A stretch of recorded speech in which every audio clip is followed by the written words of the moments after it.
The second quarter made it within striking distance entering halftime. Then you go to the third quarter. Portland came out strong, taking a 30-23 advantage, and they were right back in it with the Lakers 78-77 trailing entering the fourth. That's where the Lakers were just a little bit better, taking a 32-25 advantage to finish the final score at 110-102. Head coach Chauncey Billups had this to say about the loss. Effort was, we played hard the whole time. I didn't think our focus was great. I thought we were really rusty in that first half. Couldn't make a free throw, couldn't make a late. We were really rusty there. But I came in at halftime saying we could have done much worse than that in terms of just our focus, and we're in good shape. We all right. We're in good shape, but we got to play better. We got a rebound, was getting crushed on the glass at the half. We got crushed on the glass the whole game. That's kind of been our Achilles heel. You couldn't make, some of our better scorers just couldn't make shots. That hurt us. So we had a lot working against us. Thought we played hard. We gave ourselves a chance. We scrapped our butt off. Just didn't have enough. That was head coach Chauncey Billups talking about the loss to the Lakers, and he really did sum it up there. You talk about the first quarter where it was just rough all the way around. They fought their way back into it, and then obviously the rebounding battle that ended up being the difference in the contest. It's a game where maybe you're missing DeAndre Ayton a little bit. Obviously Donovan Clingan, Rob Williams played, but you're still missing what he brings from a rebounding perspective for sure. And then diving into the game itself, LeBron James led the Lakers in scoring. He had 40 points and 11 boards. Austin Reeves had 32. Those two guys were, in a zone, to say the least. And it wasn't even Austin Reeves behind the three-point line. Austin Reeves got to the free throw line.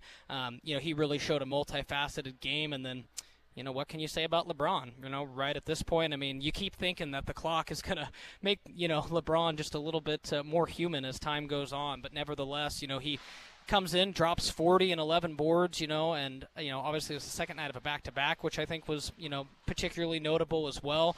LeBron did carry the Lakers, and they did end up getting the win, but one of the things that really stood out to me in that matchup was how much Toumani Camara and kind of the Blazers' defense around LeBron made him work. And you might say, Brendan, LeBron had 40 and 11. Did they really make him work? And if you were to watch the broadcast and really see, down in the nitty-gritty how much Toumani Camara frustrated LeBron James, there was a sequence where Toumani Camara was able to draw a charge, and you could see LeBron was noticeably frustrated, And you look at what Toumani Camara has been able to do to the stars of this league, whether, you got Anthony Edwards, LeBron James, all these different guys who Toumani takes on being, the Blazers' top defender. And there's at least one or two times a game where they're like, who's this guy? So I really think Toumani Camara, is going to be one of those, secrets that isn't so secret for very much longer, because he is everything the Blazers need him to be on the defensive end of the floor, and then he's got a pretty three-point stroke as well. So a lot working for Toumani Camara again, and to that whole point leading to that LeBron had 11 turnovers. So despite 40 and 11 boards, LeBron had tied his career high 11 turnovers. Not very often LeBron turns the ball over that much. That's where, again, you've got to credit Toumani Camara and the Blazers defense for still making LeBron work despite, having a pretty good night in the stat sheet. The Blazers, on the other hand, were led by Denny Avdia, who did a little bit of everything. Stop me if that sounds familiar, because Denny has really been Mr. Do Everything for Portland this season. He led the Blazers in scoring with 28 points. He also chipped in 5 assists, 4 boards, and 2 steals. And, I've really, really been impressed with what Denny Avdia has brought to this team. You talk about the offseason, the move that Joe Cronin and company were able to make, and it maybe didn't get massive headlines at the time, but you look at how well Denny has fit in with this team. It's a perfect match, and you got to credit the Blazers, talent evaluation, identifying a guy that they wanted, and just for those who are curious and remember, Denny Avdia, it's been said many times, was a guy the Blazers targeted last trade deadline with Washington. That wasn't ultimately able to get done during the deadline, and they were able to make the move over the summer. There was a lot of talk about, the Blazers maybe making a move around this trade deadline. perhaps it's something where they revisit something, over the summer as well. So I think you got to look at the track record of what the Blazers been able to do there.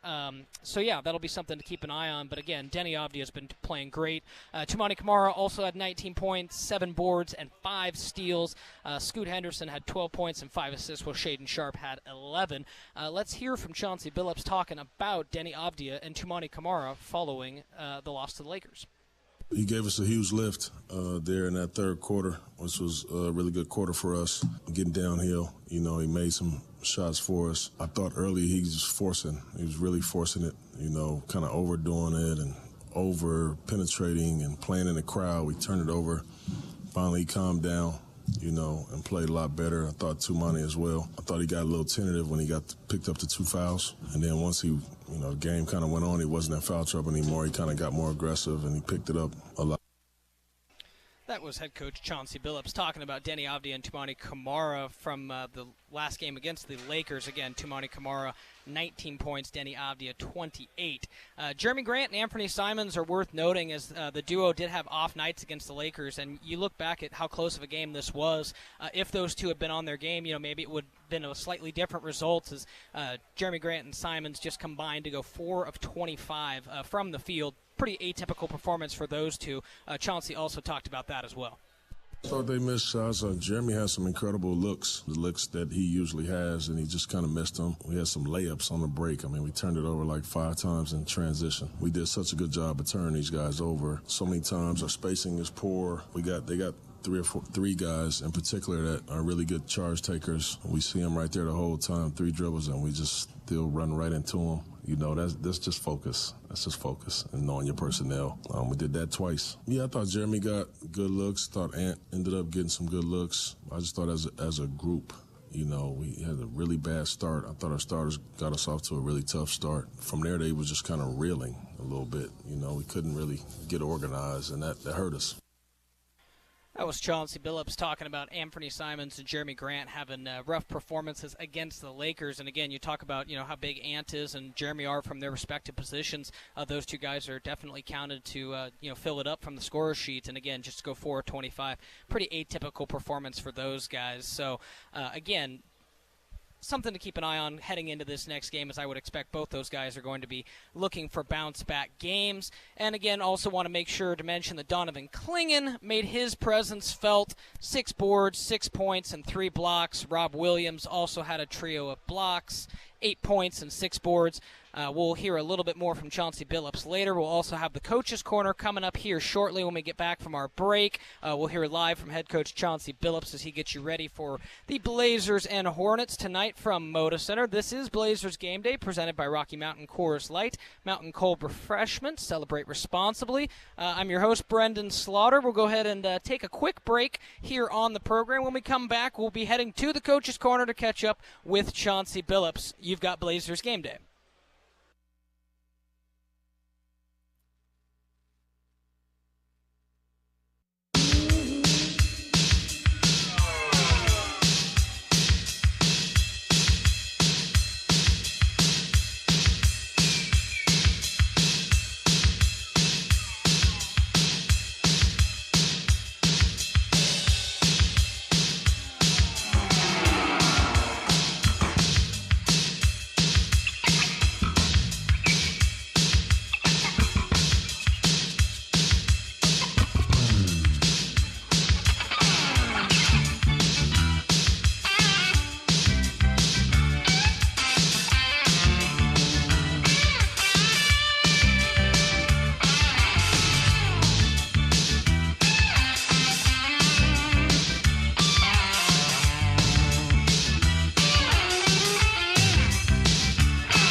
Welcoming you back into Blazers Game Day. Brendan Slaughter with you here on Rip City Radio 620, getting you ready for Blazers Hornets tonight. We're going to be hearing from head coach Chauncey Billups live from his press conference here shortly. Again, we were just recapping the Blazers' loss to the Lakers the other night. A few more extra notes we got going on from there while we wait for Chauncey.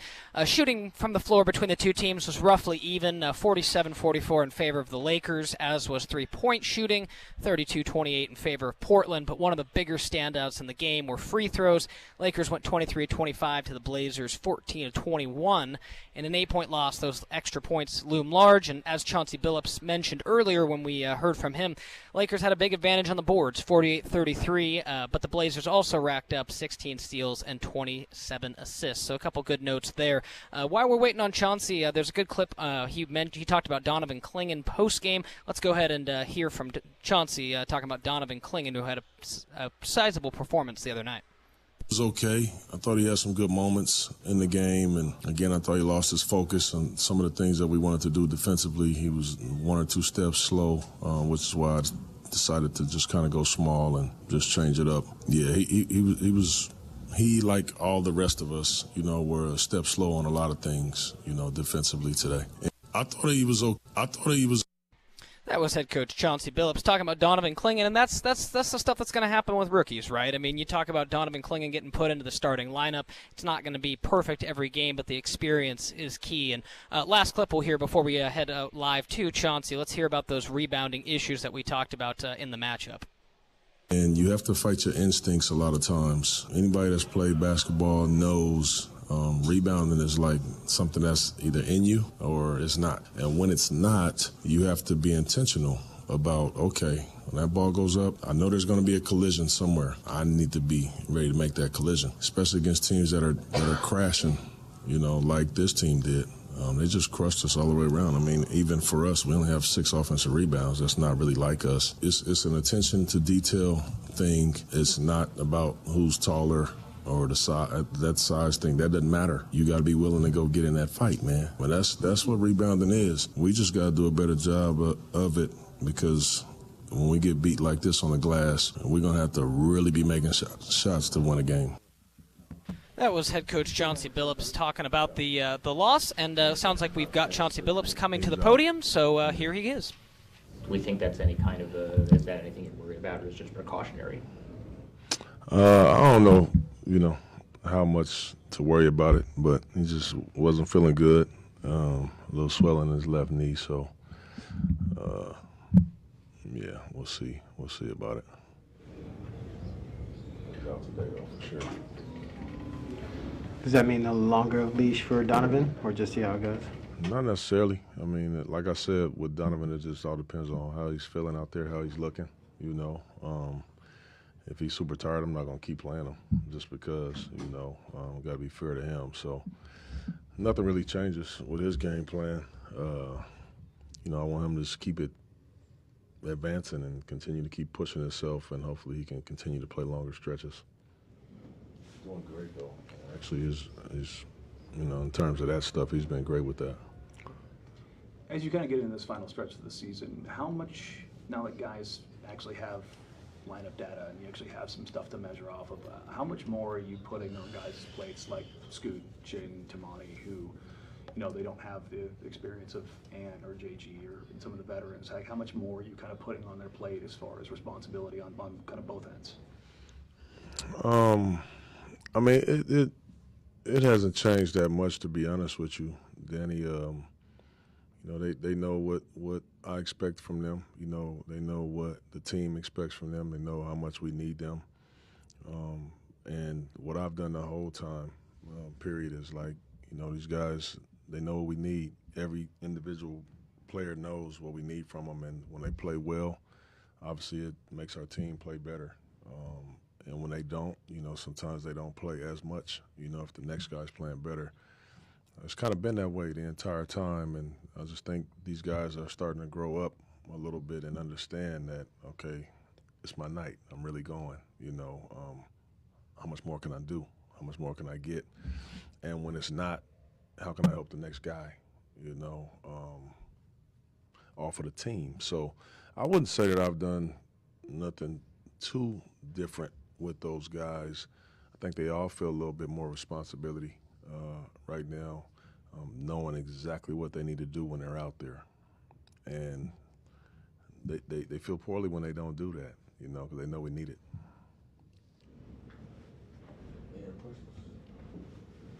Come on, Brooke, I know you got something. We already hit all of our main points. You gotta say that for TV. All right, that was head coach Chauncey Billups getting you guys ready for the Blazers and Hornets. Big takeaway from Chauncey, and that is he said Robert Williams III will be out, and that is a bit of a development considering that the injury report tonight, or entering tonight, he was listed as questionable with left knee soreness. Now, again, Chauncey saying in that press conference that he has swelling in his left knee. They don't know whether it's long-term or not, but they're being careful with. It'll be something we check in with Sean Heiken from the Rose Garden Report. He'll be up here joining me in the Pines here in just a little bit now that Chauncey's press conference has wrapped up. But that is some of the big takeaways from Chauncey Billups in this one. Let's go ahead and go back quickly to a couple more things from the Blazers game against the Lakers the other night. Toumani Camara met the media. Let's go ahead and hear what Toumani had to say following the loss to the Lakers. So, just your thoughts on the game time, particularly difference between the first half and the second half for you guys tonight. I think we found our rhythm way too late. We kind of was trying to see testing their temperature instead of being the aggressor from the start, and then I felt like we woke up too late. If I had to say anything about it, I think we woke up too late. Do you think that was because of just kind of rust coming off of the All-Star break, that part of it? I think it's a mix of everything. We can use that as an excuse, but I mean, it's a job at the end of the day, so we need to come prepared for that. It's just we need to find our communication back through all 4 quarters and stick together through all 4 quarters. I think that's the most important for us, and going day by day and keep on getting better. What led to the team breaking through the early slump and getting out on the break a lot more? Finding a groove, finding a rhythm. I feel like they punch first, especially the first quarter, and then we kind of react to that instead of being the first action, the first aggressor, like I mentioned. But, I think it's really important the way you start games for sure, and I feel like we didn't do a great job at that today. What were your impressions of LeBron tonight? I mean, he's impressive. He's 40 years old, being able to move like that and control the game like that. But, I mean, he's LeBron James at the end of the day. I feel like we didn't do that bad of a job on him. He took a lot of mid-range shots, which that's what we want him to do. But, I mean, that's LeBron James. Yeah. How do you feel like? Go ahead. Did you notice that you guys forced LeBron into 11 turnovers? Was that something you took pride in? Yeah, that was part of the game plan. We know he was looking for matchups, try to attack matchups. So we were looking to find traps and deflection, really make his job hard tonight. But like I said, we turned it up a little too late for him, especially players like that when they have a first or second quarter where they're able to see it going in a lot. I think it's really hard to stop them down the stretch. You picked up 2 early fouls. How do you think you do in terms of dealing with early foul trouble? Because Chauncey had said that he felt like you were a little tentative, but then as the game went on, you weren't in foul trouble, so then you were able to be more aggressive again. Yeah, it's something I need to get better at. I feel like as soon as I get 1 foul in the first quarter, I need to be smart right away instead of wait till I get the second. I think it's something that everybody needs to pay attention to when you get in foul trouble, being able to be smart in those situations, because we need everybody on the court. Everybody that plays is needed on the floor. So be able to remain out there the most possible and not put yourself on the bench, I think is the most important. Yeah.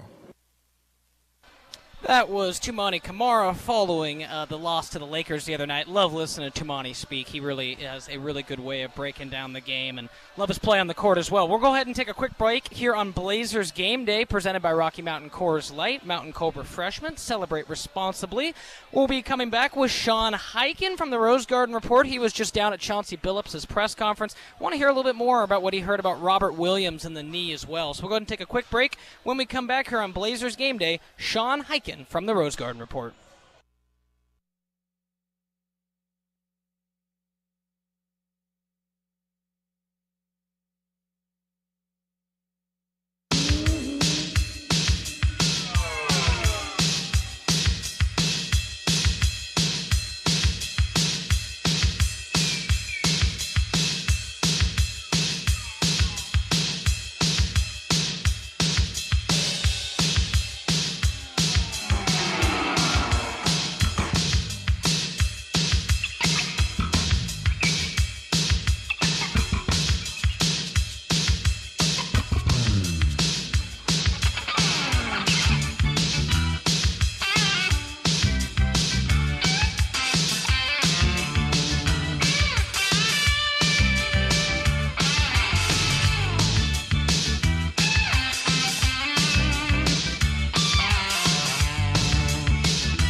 Welcoming you back into Blazers Game Day. Brendan Slaughter here up in the Pines, joined by Rip City Radio correspondent from the Rose Garden Report, Sean Hyken. We'll be getting to the cold facts in just a little bit after we talk with Sean. But Sean, what's going on, my man? Appreciate you taking the trek up, my man. Yeah, I mean, I do this a couple times a week during during these like home stretches, to do it with Chad. But I don't think I've done the car wash. I've done all the different shows, but I don't think I've done the in-person pregame. I hosted pre and post with Burkhardt at the studio, but I haven't done the pregame at the arena before. So this is, we're what, 6 weeks from the end of the season. Yeah. We're still kind of doing new stuff. I like it. Yeah, no, and I appreciate you coming on, Sean. Obviously, you and I have talked for quite a while, but you made the great point where, I don't think we'd ever met face-to-face. So we crossed that off, If too. I looked at my phone, I would probably, our entire text exchanges is probably just, hey, can you come on at this time? Can you come on at this time? Yeah, I can do that. It's one of those types of relationships.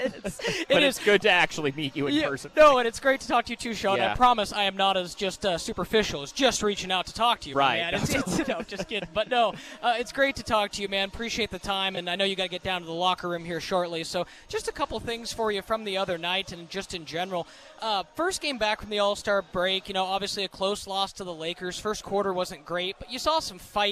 What were kind of your first kind of big takeaways from that first game back from the All-Star break? It's something that Anthony Simons actually said yesterday at practice after the game, which is that earlier in the season or last season, if they get down big like that in the first quarter, they probably end up losing the game by 40.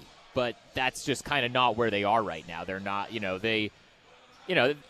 and it was really kind of fueled by Denny Avdia having that 16-point third quarter that really, got them back in it. And, they got it down to single digits at one point in the fourth quarter. So they were not out of it. They ended up only losing by 6. So, they weren't out. I mean, that's certainly, if for those of you who still are hoping that the result of the season is a lottery pick, that's, look respectable against a playoff caliber team and, end up with the loss like that. It's not the worst. It's obviously that's not what they wanted because I think they're at this point still pushing for the play-in. Sure. But for those of you who are, have different hopes for the season, it's not the worst situation in the world. Yeah, no, and that's definitely worth noting because, I kind of had some of the same thoughts, and obviously, Chauncey talked about it, when you have rough performances from Jeremy Grant and Anthony Simons, that's going to be tough. But one thing I wanted your take on, Sean, Donovan Clingan now, you saw him start the one game, against Denver when you were on the road trip. He's now started a couple. Just, when you draft a guy that high overall throughout the offseason into the year, you always heard from fans, when is Donovan Clingan going to get to start? And then we had obviously heard you got to ramp up the conditioning and all those other factors. But just simply, how valuable do you see it will be that he's going to probably start for a good chunk of the rest of the games, if not all of them? It's going to be huge for him. And, I mean, I'll be interested to see what his minutes look like. Sure. Because, he only played 16 minutes against the Lakers because Chauncey liked the Robert Williams matchup better against against that lineup.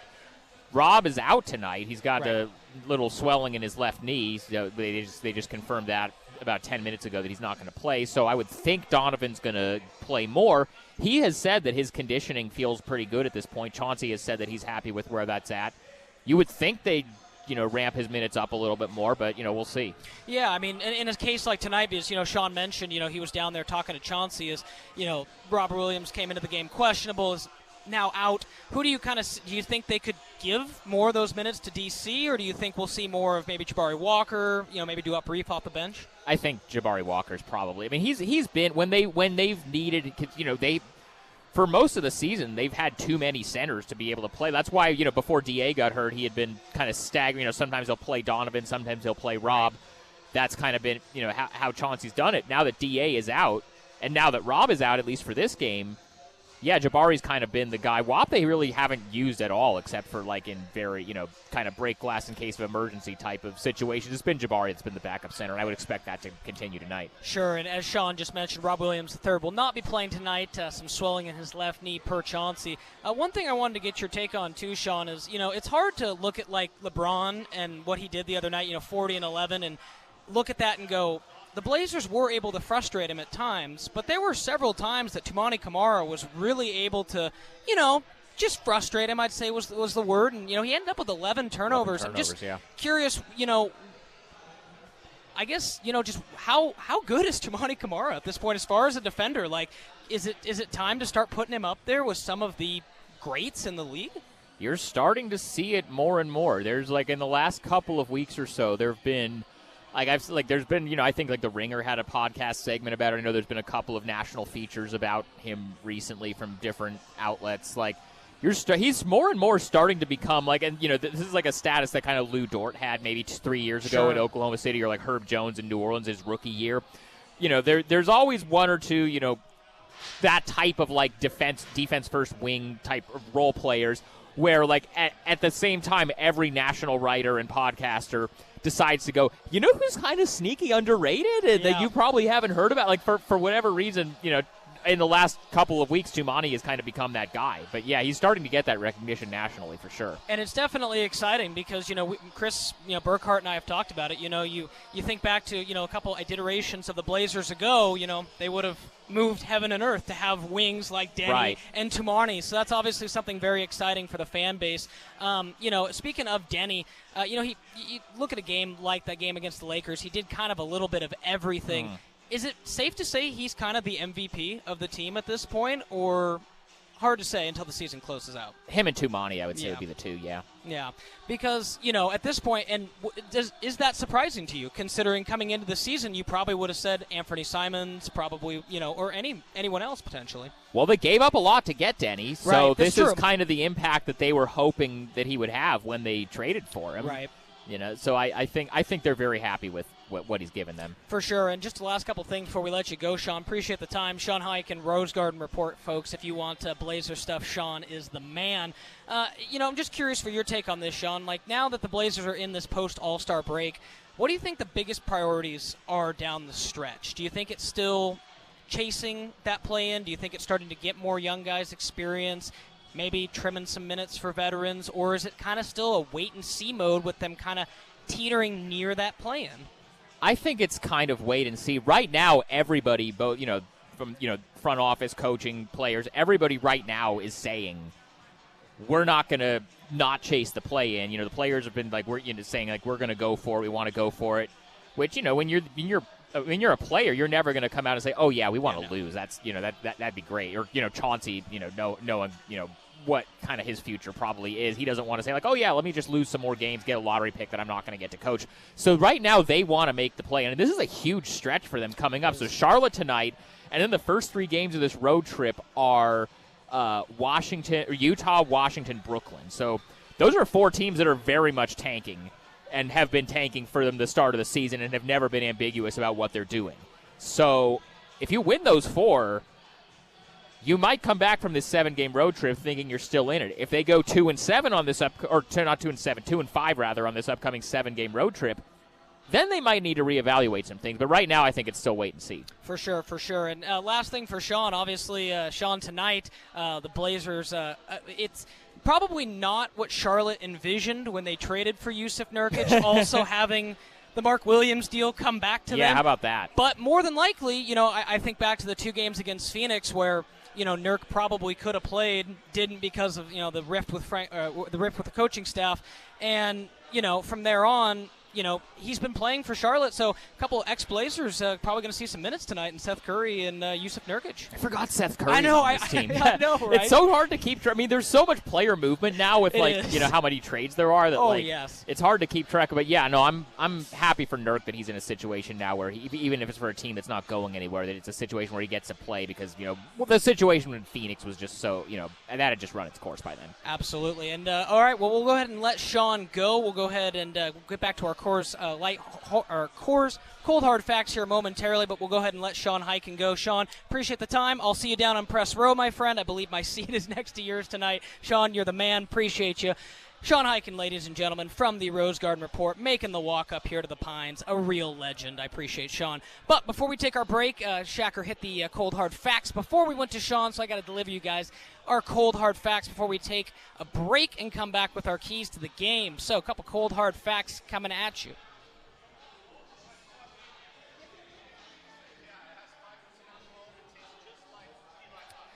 All right. fact number 1 coming at you. The Blazers are 10-5 in their last 15 contests, but looking to snap a 4-game skid against the Hornets tonight. So the Blazers had that stretch of hot play. They've backslid a little bit, so they will have the opportunity to bounce back tonight. Another fact, we got home versus road records, and this one's pretty interesting. Blazers are 15-14, just a game over 500 at home, but the Hornets 5-20 away from Charlotte. So they picked up one win, one of these 5 the other night when they beat LeBron and company down in L.A. But again, you got to take advantage of a team who's not as good away from home. Another fact, Blazers will be rocking the all-black Icon Edition uniforms tonight, while the Hornets will be rocking the all-teal City Edition uniforms. Big fan of the teal color myself, so I definitely like that, and the Blazers Icon uniforms are definitely sharp as well. And one thing we just talked about with Sean Highkin, the last fact, 2 former Blazers back in action tonight. Seth Curry, who played for the Blazers during their Western Conference Finals run back in 2019, one of my favorite but brief Blazers. Love seeing Seth in Portland, complimented that team very well. And then center Jusuf Nurkic, who played in Portland for 7 seasons before being traded to Phoenix. Nurkic was recently acquired by the Hornets. He's likely to see some action off the bench tonight. We'll go ahead and take a quick break. When we come back, we'll take a closer look at the Hornets. We'll look at the keys to the game, and then we'll get you ready for the call. Pre-game show is going to be started by Curtis Long tonight, and then the call will be with Travis Demers at 7 o'clock. You've got Blazers Game Day with Brendan Slaughter live from the Pines. Thanks for tuning in.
Welcoming you back into Blazers Game Day. Brendan Slaughter live from the Pines here at Moda Center, getting you ready for the Blazers and Hornets. Coming up just after 7 o'clock. Again, Curtis Long is going to have the network pregame show starting at 6, and your voice, the Trailblazers, Travis Demers, is going to have the call starting at 7. So don't go anywhere, folks. We'll be getting to the keys to the game coming up in just a little bit, but let's go ahead and talk a little bit about Charlotte coming into this matchup as the Blazers will be doing battle with the Hornets. Just a couple notes from the Hornets, and let's start with their injury report. Grant Williams out for the season with an ACL. Brandon Miller, the rising second-year player, out for the season with a wrist injury. Josh Okogie's also out with a hamstring. Daquan Jeffries also going to be out today, and Trey Mann as well for the Hornets. We mentioned DeAndre Ayton, Robert Williams, and Matisse Thybulle are out for the Trailblazers. Just a couple notes on the Hornets here real quick before we wrap up Blazers Game Day and get to our keys.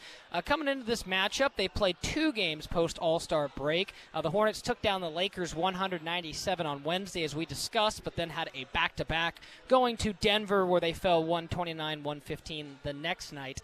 The Hornets are on Game 3 of a 6-game road trip that began following the All-Star break.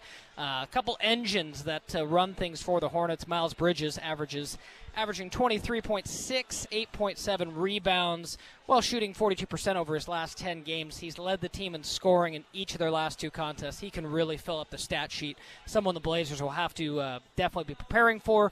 And then, of course, LaMelo Ball, 27 points, 7 assists, 5 rebounds per game, shooting 34% from 3 and 42% from the floor.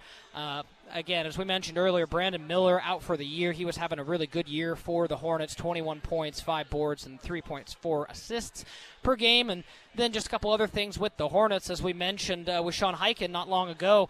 It's still significant regarding that, Charlotte center Mark Williams, who failed a physical from the Los Angeles Lakers, has been playing for the Hornets and played in their games following the All-Star break. That obviously nixed a trade that would have sent Dalton Neck, Cam Reddish, and a future first to Charlotte for Williams, but the Lakers had issues with Williams' physical, and the deal was ultimately nixed.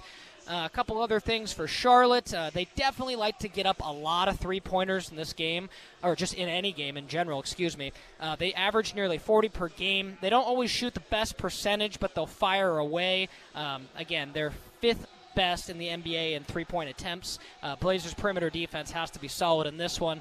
And then last but not least, Charlotte head coach Charles Lee, who joined the Hornets after winning a championship on the staff of Joe Mazzulla and the Celtics last season. He is 14-40 in his inaugural campaign. All right, let's go ahead and get to tonight's keys to the game. What will it take for a Trailblazers victory tonight? Here's Brendan Slaughter with his keys to the game.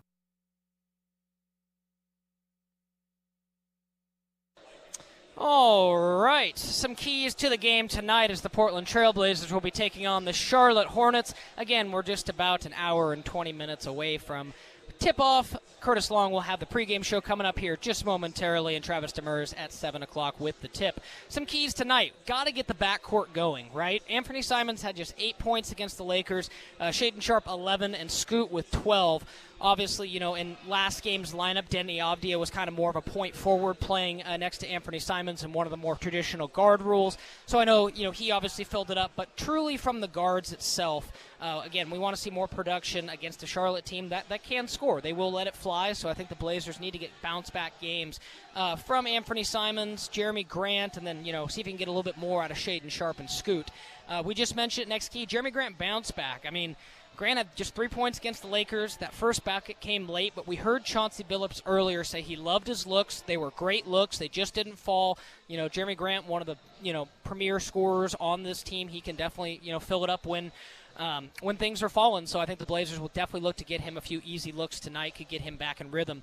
On the other side of the ball, you got to limit LaMelo and Miles Bridges in this one. The duo combined for 56 points in the win over the Lakers, and they've both, and again, Bridges has led the team in scoring the last 2 games. LaMelo does lead the Hornets at 27 points per game, but again, Bridges averaging 28 and 4 those two are good enough to carry them to wins. I mean, you look at that box score from when they took down the Lakers in the first game back from the All-Star break. It really was LaMelo and Miles Bridges leading the way, so those two can kind of be the engine for the Hornets. So if you can slow one of them down, I think Portland's going to have some good success. You look at what Denver was able to do to them the other night, but nevertheless, they were still in that game. So definitely got to keep an eye on that as well. A couple others, get some good bench production. Obviously, Rob Williams not going to play tonight, so Delano Banton, Scoot, Shaden, Sean Hyken mentioned Jabari Walker's probably going to be seeing more minutes tonight as a result. So, again, need to get the bench production going again. It was solid against the Lakers. I think you'd like to see those numbers once again,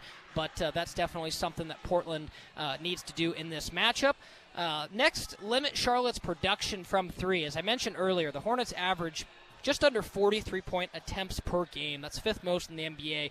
Their three-point percentage hovering near close to about middle of the pack in the NBA, but they like to get up shots. So, again, this is a team where if they're hot and they're getting up shots, they could build a lead quickly. If they're, building more of a brick fest out there, it's definitely going to play more into Portland's favor. So, good defense. Charlotte's going to shoot the three anyway, and, for the most part, just be able to get that going for the Hornets. And then, last but not least, win the boards, right? So we just talked about the Blazers needing to have better perimeter defense in this matchup. Chauncey Billups talked earlier in the program about how, the Blazers really just struggled on the boards. And, you could even hear the way he was describing how boards are pride. It doesn't have anything to do with necessarily height. It's effort. It's, pride, all these things. And, that's spoken like a true guy who was a player in his time. And I think that, tonight Portland has to win the rebounding battle. Charlotte is the fifth best rebounding team in the NBA. Portland currently checks in at 15th. So